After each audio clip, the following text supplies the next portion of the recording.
Hey there, you looking kinda cute. Please consider subscribing and check out our Patreon for more. Enjoy the video. At this point, it's starting to bother me. I feel like my sister is really doing it on purpose. She has double booked herself at social events for the third time in the past few months, and I have to help her out again. This time, she's met someone named Brian who is really nice and cute, and she's going to spend the weekend with him somewhere in the country. She already said she would be at a party in town, so she can't be in two places at once. Or she may be able to. This means, as you might have guessed, that she can't go to the ball and I can go instead. I'm ready for it, but it's been stressful before. I'm not completely happy with the idea yet. She came to see me earlier today and told me about the plan. She also gave me some tips on what to expect. Don't be worried, no one who will be there really knows me well. You hope. Just take it easy and have fun. You've always wanted to do this, right?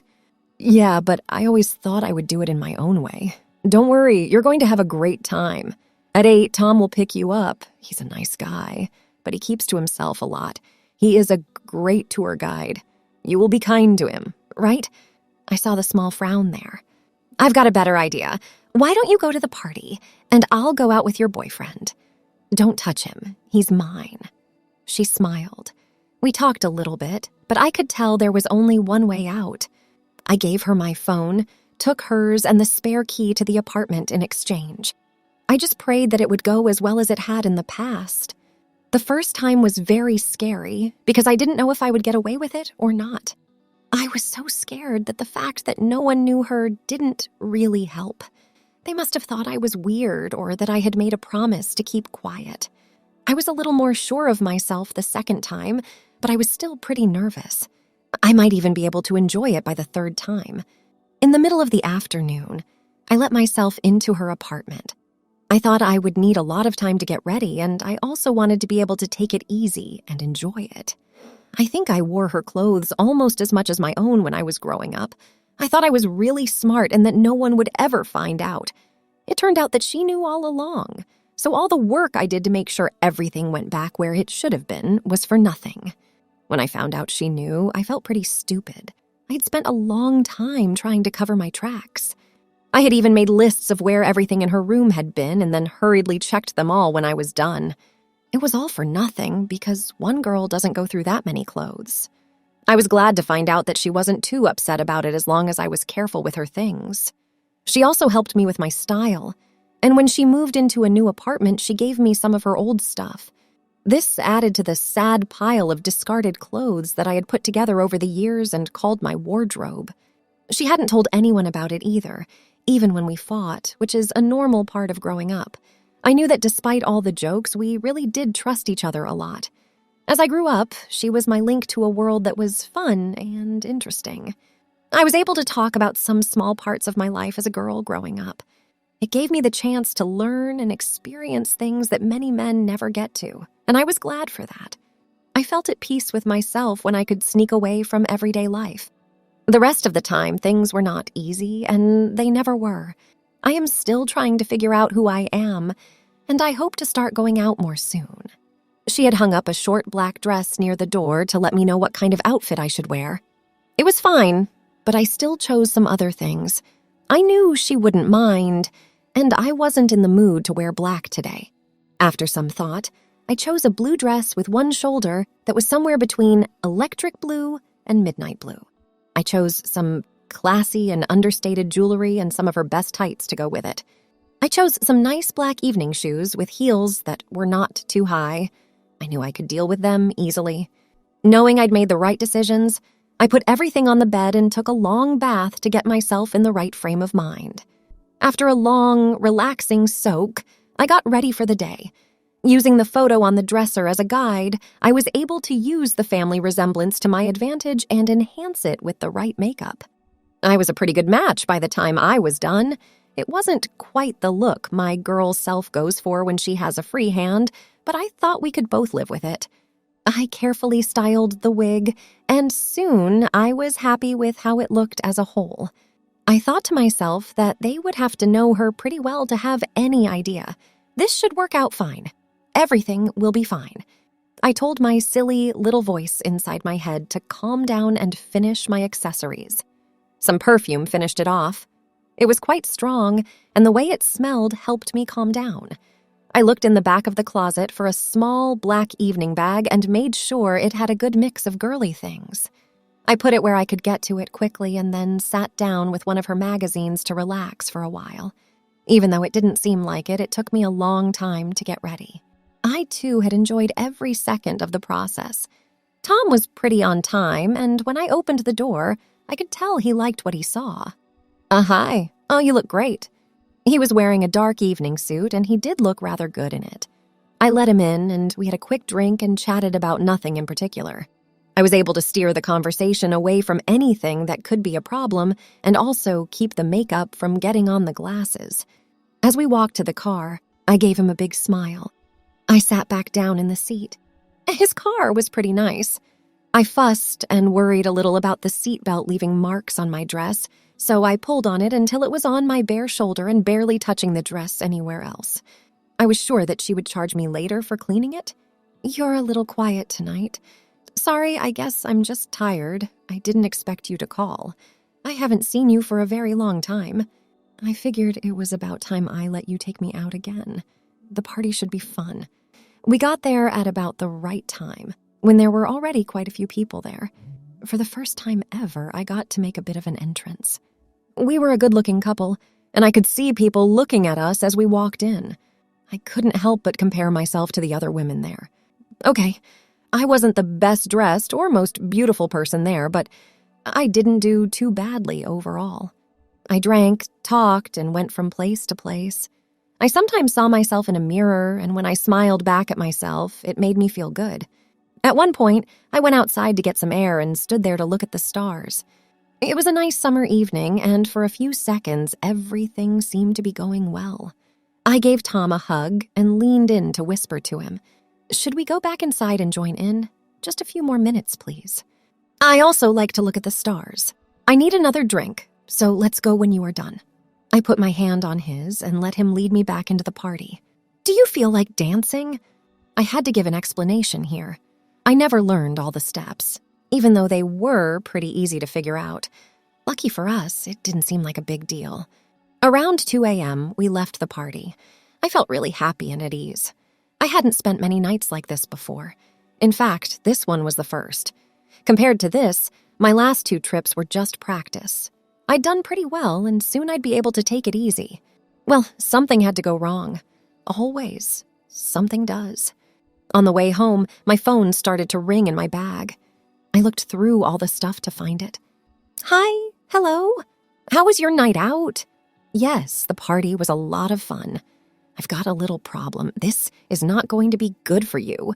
"I have no idea what to say. Let's go. Get rid of it. I have to stay here for a few days. I won't be able to get home until Monday night. Stuck? Yeah, something with the car or something. What? What do you want me to do? Just relax. On Monday, I need you to go to work for me. Since you have flexible hours, you can do it. I'll make up for what I did. Please, okay. I'll see you soon." I ended the call and put the phone back in my bag as if it were a dead fish. Oh, God. Again, she's done it to me. "Are you okay? I'm sorry, but an old friend just told me some bad news. I hope there's nothing bad." "No, don't worry about it." Tom drove me to my apartment, and I changed into a short nightgown and fell into bed. I fell asleep quickly and didn't wake up until about 10 a.m. When I woke up, it took me a few seconds to figure out where I was and how I got there, but I did so quickly. I thought about the events of the night before and felt good. I had fun at the party, and for a long time, the phrase "good time" meant little more than a couple of words. I realized that the things women do have always made more sense to me and made me feel more at ease. It did sometimes cause terrible confusion, though. At least I now had some happy memories to go with the bad ones. Then I remembered that it wasn't over yet and that tomorrow would be better. It was clear that this was going to be harder than the party. I decided to wear jeans, a sweater, and boots today. The jeans had nice embroidery and were the right length. They just needed a small turn-up. The cashmere and wool sweater was plain black and felt great. I took care of my hair and styled the wig in a different way by pushing some of it back behind one ear to show off a big silver earring. This was right up my alley. For a moment, I enjoyed the feeling of being whole and right that I always get at these times. I ran my hand through my hair and brushed a few strands back into place. Then I got my bag together and went to the park for a walk. I met a few people while walking my dog and doing similar things. I had to decide what I was going to do today because it was still pretty early. I chose not to go into town because I didn't want to take too many risks. The only reason that would make sense would be to check out her place of work, but that would make me look strange if people saw me, and I didn't know who would be working today. Instead, I spent the day being lazy and relaxing. I even took another long bath. When I lived with my parents, we made fun of how much time I spent in the bath, but there is something about sitting in water that helps me relax and think clearly. In the evening, I called Claire to ask for advice, and she told me some of the trade's best-kept secrets. She was happy to tell me how long I could ignore customers while talking to a coworker about your great night out. Then she taught me how to work a cash register very slowly when there's a long line, how to move all the items around when it's really busy so that the cash desk is empty, and all sorts of other things. Ha! No, I'm not serious, but I've been shopping enough to think this is how it really works. So, what's going to happen? A lot of the time, you just stand around, do a few things, and then go home. Really? Okay, it's Monday, so there won't be much going on. Only 2 other girls will be in the shop. I think that Debbie and Ruth are on this week. They both go to clubs way too much and will probably have huge hangovers. Even if you give them each a bottle of water and tell them you're sorry, they won't notice anything is wrong. Ah, right. When we were done, I felt like I knew the routine well enough to make it through a day.